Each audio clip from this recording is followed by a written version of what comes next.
Hello दोस्तों, तो मैं हूं विजय अग्रवाल और बहुपद के इम्पॉर्टेंट क्वेश्चन लेकर आया हूं। तो पहला क्वेश्चन है हमारा, यदि a माइनस बी बराबर 3 और a square plus B square बराबर 29 हो तो ए बी का मान ज्ञात होगा। ए बी का मान क्या होगा? मुझे पता है ऐसे क्वेश्चन आपने बहुत देखे होंगे पेपर्स में। अगर आपने पेपर पहली बार दे रहे हैं तो आप प्रैक्टिस क्वेश्चन में बहुत बार देखा होगा। तो चले हम इसको कैसे करते हैं। a माइनस बी बराबर 3 है और a square plus B square बराबर 29 है। तो बेटा हमको छोटे से लेकर बड़े की तरफ जाना है। जैसे a, यहाँ पे a की घात कितनी है 1, यहाँ पे a की घात कितनी है 2। तो यहाँ पर आपको a माइनस बी बराबर 3 से स्टार्ट करना है। a माइनस बी बराबर 3। अब a माइनस बी तो है, अगर मुझे a स्क्वायर तक पहुंचाना है तो बताओ क्या करूं मैं इसका? क्या मैं इसका वर्ग कर सकता हूं? तो दोनों तरफ वर्ग करने पर जैसे ही मैं दोनों तरफ वर्ग कर दूंगा तो यहां पर भी 3 का भी वर्ग हो जाएगा। तो वर्ग जैसे ही करूंगा तो आपको एक फॉर्मूला पता होना चाहिए, a square plus B square minus का 2ab और यहाँ पे 3 का वर्ग कितना हो जाएगा 9। समझ में आया बच्चों? अब यहाँ पर a square plus B square का मान दिया हुआ है। a square plus B square का मान कितना दिया हुआ है 29। तो यहाँ पे 29 रखने पर माइनस का 2ab बराबर 9। समझ में आया? प्लस का 29 जब उधर जाएगा तो क्या हो जाएगा माइनस का। तो इधर बचा माइनस का 2ab, ये हुआ 9 माइनस 29। 9 में से जब 29 जाएगा तो कितना बचेगा माइनस का 20।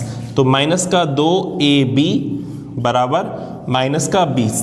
माइनस से माइनस कैंसिल आउट हो जाएगा और 2 का लग जाएगा भाग। तो ab बराबर क्या हो गया 20/2। जैसे ही 20/2 हो जाएगा तो कितना आंसर आ जाएगा 10।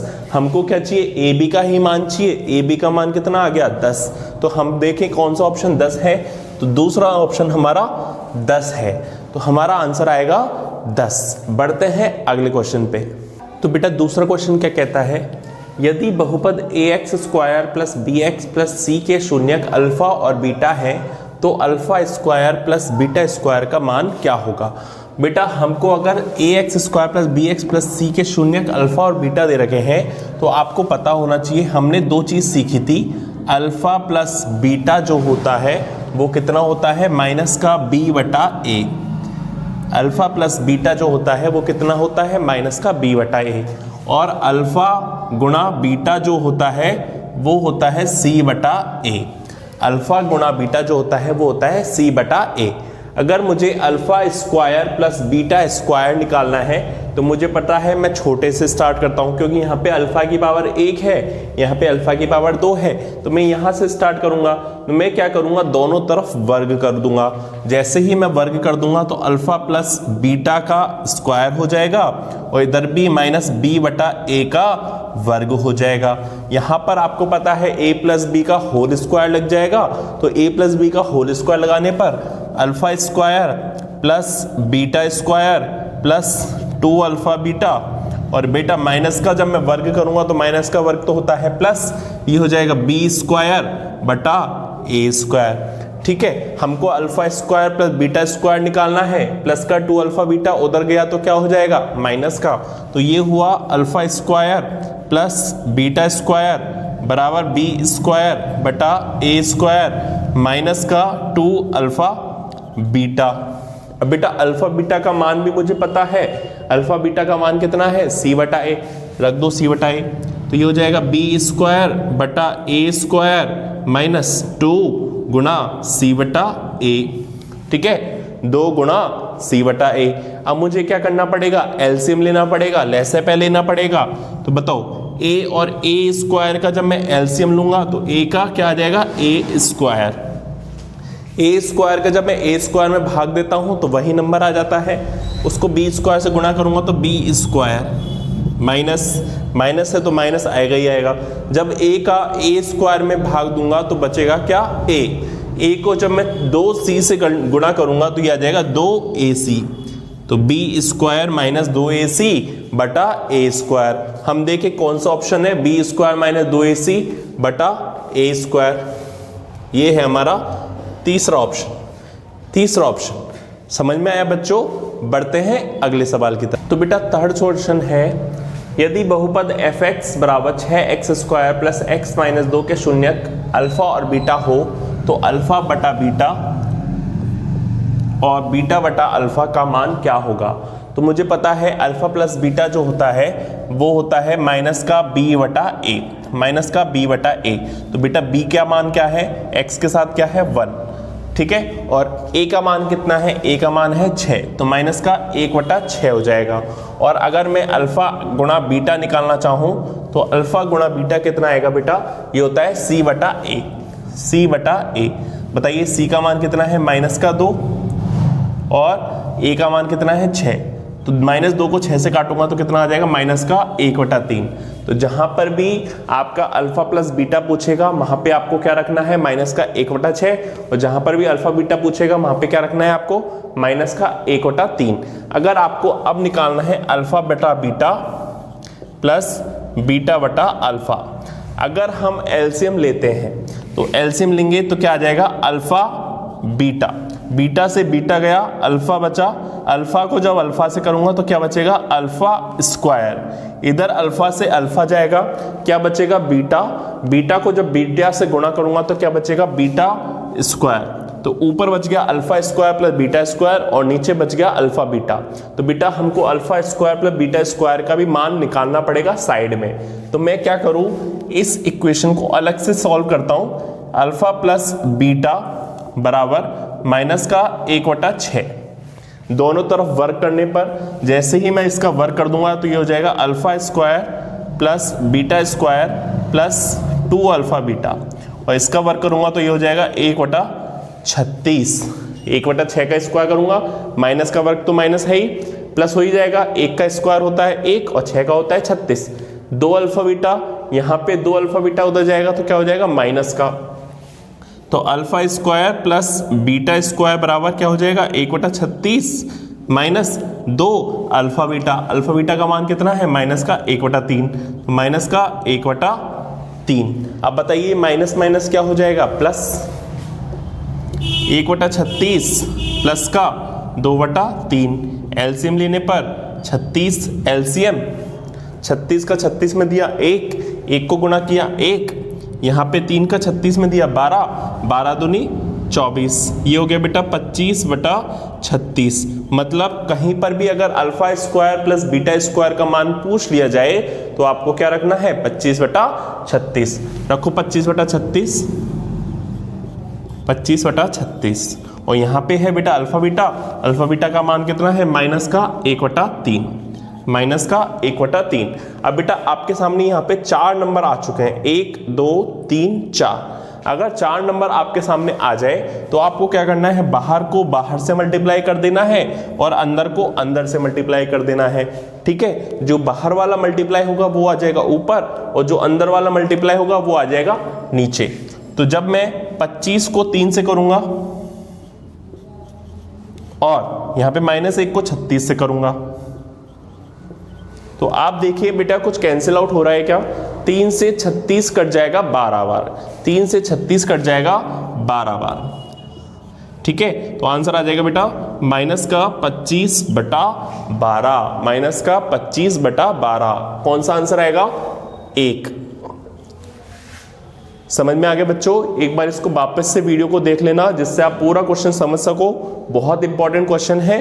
बढ़ते हैं अगले क्वेश्चन की तरफ। तो अगला सवाल है बेटा, यदि बहुपद 4x² minus 6x minus m x minus 3 से पूर्णतः विभाजित हो तो m का मान क्या होगा? तो बेटा यहाँ पर बहुत अच्छी चीज दी है कि x माइनस 3 से पूर्णतः विभाजित है, मतलब x माइनस 3 इसका एक गुणनखंड है। अगर आपने थ्योरी वाली वीडियो देखी है तो आपको पता है x माइनस 3 का भाग देने पर, मतलब x माइनस 3 को मैं 0 के बराबर कर दूंगा तो x बराबर क्या आ जाएगा? 3। मतलब x का मान मैं जैसे ही बहुपद में 3 रख दूंगा इसका शेषफल कितना आ जाएगा? 0।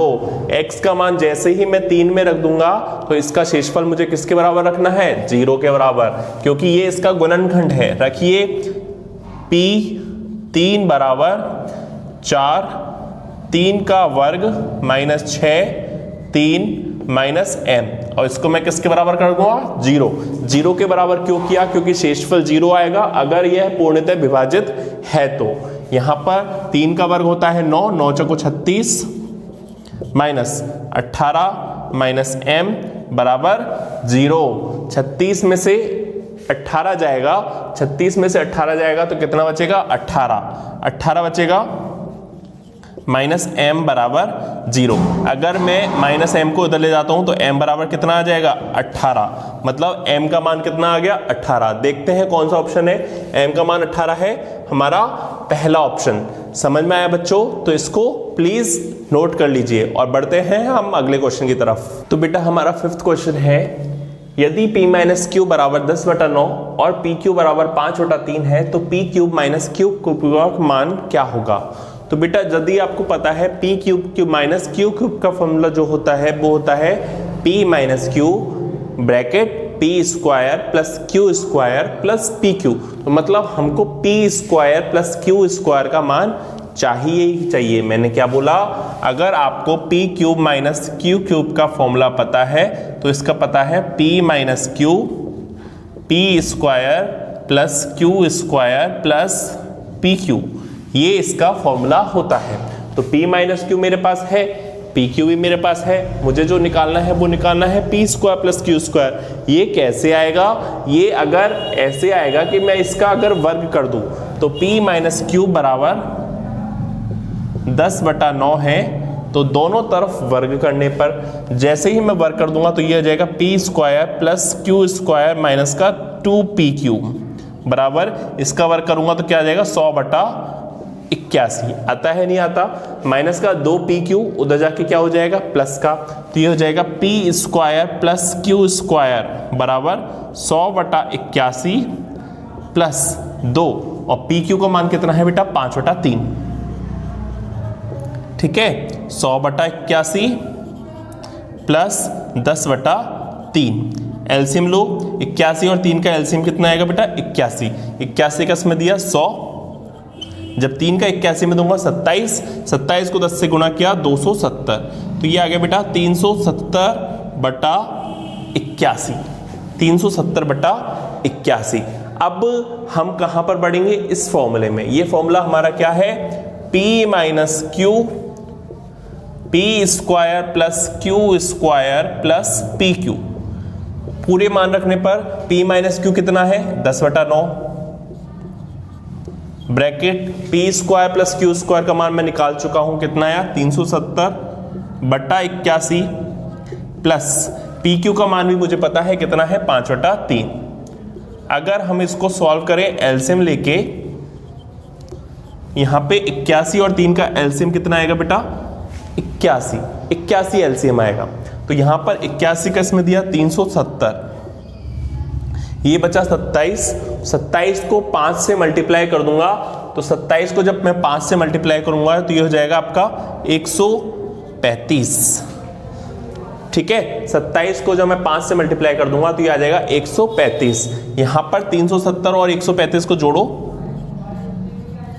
ये हो जाएगा 505/81, गुणा करो ये हो जाएगा 5050/729 है क्या हमारा 5050/729, कौन सा ऑप्शन है, ये रहा पहला ऑप्शन हमारा आ गया। तो आप देखें बेटा, p माइनस क्यू हो या फिर p प्लस क्यू हो, p square plus Q square निकालने का एक ही तरीका है। और मुझे पता है आपको यहाँ पर 3-4 क्वेश्चन कर लिए हैं, आप वीडियो वापस से देखना अगर समझ में नहीं आए, क्योंकि ये बहुत इंपॉर्टेंट स्टेप है। आप देख रहे होंगे सारे क्वेश्चन जो हैं वो इसी स्टेप से हो रहे हैं। ठीक है, बढ़ते हैं 6 क्वेश्चन की तरफ। तो बेटा 6 क्वेश्चन है हमारा, यदि कोई वक्र x अक्ष को 2 बार काटता है तो बहुपद के शून्यक होंगे। तो बेटा आपको पता होना चाहिए, यहां पर एक x अक्ष होता है, x अक्ष, यहां पर y अक्ष होता है। कंसेप्ट ये होता है कि कोई भी कर्व जो हुआ, कोई भी वक्र जो हुआ, वो x अक्ष को जितनी बार काट देगा वो उतने ही शून्यक बना देता है। यहां पर क्वेश्चन में क्या बोल रहा है, 2 बार काट दिए, तो यहां पर 2 शून्यक हो गए। जब दो शून्यक हो गए तो वास्तविक ही हुए, तो दो शून्यक क्या हो गए, वास्तविक। अब यहां पर आप देखिए, अगर ये एक ही बार छूकर जाता तो एक बार छूकर जाता तो यहां पर समान होते, लेकिन दो बार काट रहा है, दो बार काट रहा है, इसका मतलब जो है वक्र के वो जो शून्यक होंगे वो वास्तविक भी होंगे और असमान भी होंगे। वास्तविक तो है ही, हमारे ग्राफ पे काट रहा है, और असमान होंगे क्योंकि अलग अलग जगह काटेगा। यहां भी काट सकता है, वहां भी काट सकता है, लेकिन अलग अलग जगह काटेगा। तो यहां पे जो ऑप्शन आएगा वो आएगा चौथा ऑप्शन। समझ में आया बच्चों? तो ये बहुत इंपॉर्टेंट सवाल थे बेटा, इनकी प्रैक्टिस करना। बढ़ते हैं हम नेक्स्ट वीडियो में, तब तक बाय बाय।